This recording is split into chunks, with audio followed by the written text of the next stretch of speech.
ایک مچھیرے اور اس کی بیوی کا قصہ۔ دوستو، ایک بار کا ذکر ہے کہ کسی بستی میں ایک مچھیرا رہتا تھا۔ وہ بہت نیک تھا۔ وہ صبح سمندر کی جانب مچھلی کے شکار کے لیے نکلتا اور جب کوئی مچھلی ہاتھ آتی تو وہ اس کو لے کر گھر چلا جاتا اور سارا دن گھر پر ہی رہتا تھا۔ قناعت کا یہ عالم تھا کہ جب تک وہ مچھلی مکمل ختم نہ ہوتی تو وہ دوسری مچھلی شکار نہیں کرتا تھا۔ ایک دن وہ مچھلی کا شکار کر کے گھر آیا۔ مچھلی بیوی کو تھمائی اور پھر خود جا کر آرام کرنے لگا۔ اسی دن کی بات ہے کہ مچھوارے کی بیوی اپنے شوہر کی شکار کردہ مچھلی کو چھیل کاٹنے کے لیے باورچی خانے میں لے کر آئی۔ مچھوارے کی بیوی نے جیسے ہی مچھلی کے پیٹ میں چھری پھیری تو اس نے ایک حیرت ناک منظر دیکھا۔ حیرت نے تو اس کو دنگ کر کے ہی رکھ دیا تھا۔ ایک چمکتا دمکتا موتی مچھلی کے پیٹ سے نکلا۔ سبحان اللہ! شوہر بولا، کیا ہوا؟ کیوں چلا رہی ہو؟ شوہر کے سوال پر اس نے جھل ملاتا موتی مچھلی کے پیٹ سے نکال کر دھو کر شوہر کو تھمایا۔ شوہر بہت خوش ہوا اور بولا، لاؤ دو مجھے بیگم، میں یہ بیچ کر کچھ خرید کر لاؤں گا اور آج مچھلی کے علاوہ کچھ مختلف غذائیں کھائیں گے۔ مچھوارا وہ موتی لے کر سونار کے پاس گیا اور اسے موتی دکھاتے ہوئے بولا کہ اس موتی کی قیمت ادا کر کے یہ رکھ لیں۔ تاجر موتی دیکھ کر بولا، اس قیمتی موتی کی قیمت اگر میں اپنی تمام جائیداد دے دوں پھر بھی میں ادا نہیں کر سکوں گا۔ ایسا کرو، تم شہر کے باہر سب سے بڑے تاجر کے پاس جاؤ، یقیناً اس کے پاس تمہیں ادا کرنے کے لیے مناسب قیمت ضرور ہوگی۔ وہ شکریہ ادا کرتا ہوا شہر سے نکل گیا اور شہر کے سب سے بڑے تاجر کے پاس پہنچ کر اس نے موتی نکال کر اس کو دکھایا اور پھر سارا واقعہ بیان کیا۔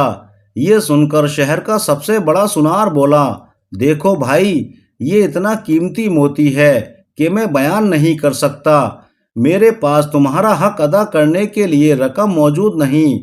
ایسا کرو، اس شہر کے بادشاہ کے پاس جاؤ اور اسے یہ موتی دکھاؤ، کیا معلوم وہ اس موتی کی قیمت ادا کر کے تمہارا حق ادا کر سکے۔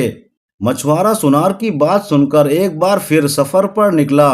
کافی دیر چلنے کے بعد وہ بادشاہ کے محل میں پہنچا اور اس کو سلامی پیش کرنے کے بعد اپنی داستان سنانے لگا کہ کس طرح سونار نے اسے بادشاہ کے پاس آنے کو کہا ہے۔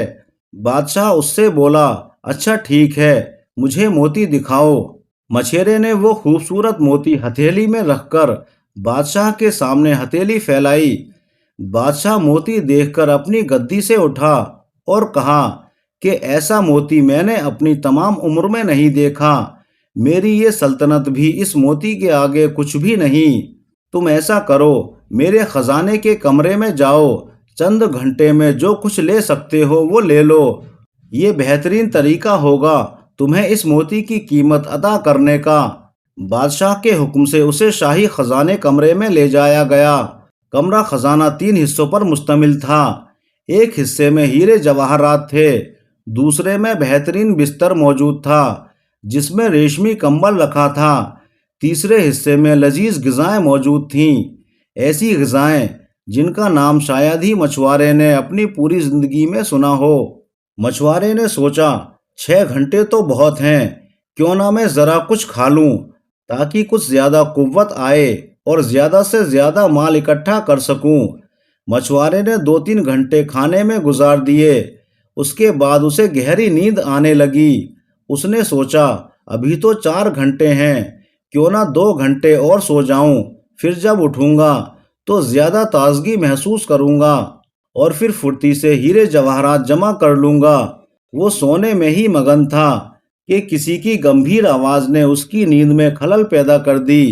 وہ فوراً اٹھ کر کھڑا ہوا تو اس نے دیکھا کہ بادشاہ اس کے سامنے کھڑا ہے اور اس سے کہہ رہا ہے، اٹھ اٹھ اے احمق مچھوارے، تجھے دی ہوئی مہلت ختم ہو چکی ہے۔